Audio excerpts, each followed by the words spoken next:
Welcome to the Swan Story YouTube channel. I'm Mark Swan. I'm Barb, and this is Polly.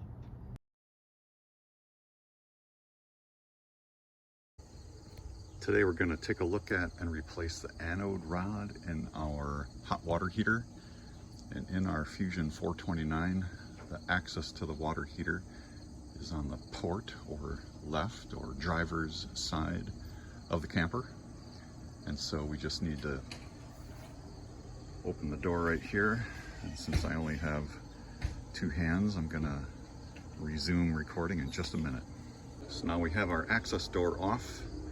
And in our water heater, the anode rod is right here, and the pressure relief valve is up here. We'll be using that in a second too. So ours takes an 1 1/16 socket. So I'm going to loosen that up and show you what an anode rod looks like. And before we start working on our hot water heater, just make sure it's cool. I turned ours off last night, took our showers, ran some hot water through it today, and the water's coming out. It's kind of lukewarm, so it's not going to be too hot to handle, but please make sure you turn it off and let it cool. There's also an on-off switch right down here that I'm going to turn off just for safety.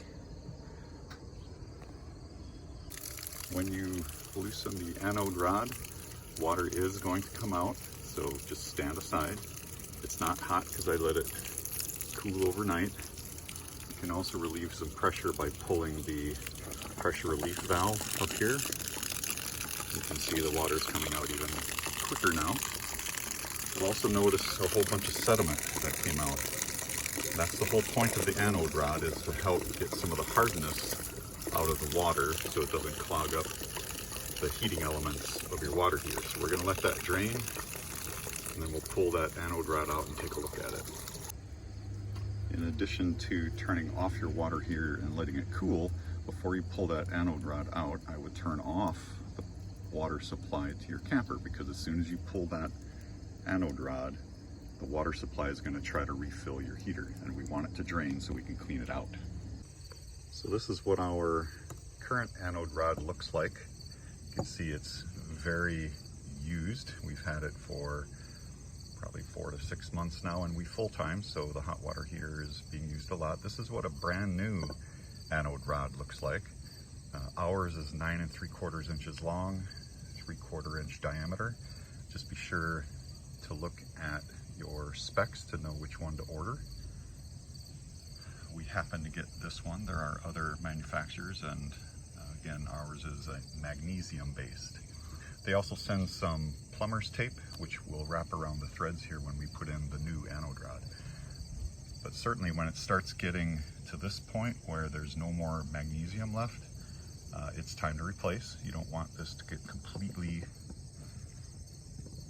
corroded and dissolved. So we're going to replace ours several times a year because we full-time. If you're part-timing, you won't have to replace it that often, but I would check it every 3 to 6 months. Now, as you can see, there's a lot of sediment that came out of here, and there's still more inside there. Now, they make a little attachment for your garden hose that actually goes inside there and sprays water up into your water heater. I don't happen to have one of those, but I am going to use a spray head on my hose to spray water into there to try to agitate the other sediment and let it come out. And as you rinse, you'll continue to get more sediment out. You can actually stick your finger in there and feel around to see if there's any sediment on the floor of your heater, and then you'll know when you've got it pretty well cleaned out. So now we've wrapped some of the included Teflon tape around the threads of the new anode rod, and let's go put it in. So we finished rinsing and draining the tank, so let's slide the new anode rod in. We'll thread it in, tighten it with our socket. It does not have to be gorilla tight, just snug. The nylon tape will seal that opening. Then we can close our pressure relief valve, turn back on the master power supply, and then go inside and turn back on the water heater. So our new anode rod is in. Master power is on, pressure relief is closed. Make sure you turn back on your water supply before you turn on the heater so it doesn't damage it. And I'm gonna run some water through it just to make sure that it's full before I turn it on inside. Thanks for visiting our channel and thanks for watching our video. If you want to see more of our videos, please hit the subscribe button right down there and you'll get notified whenever we upload any new videos. Thanks for watching.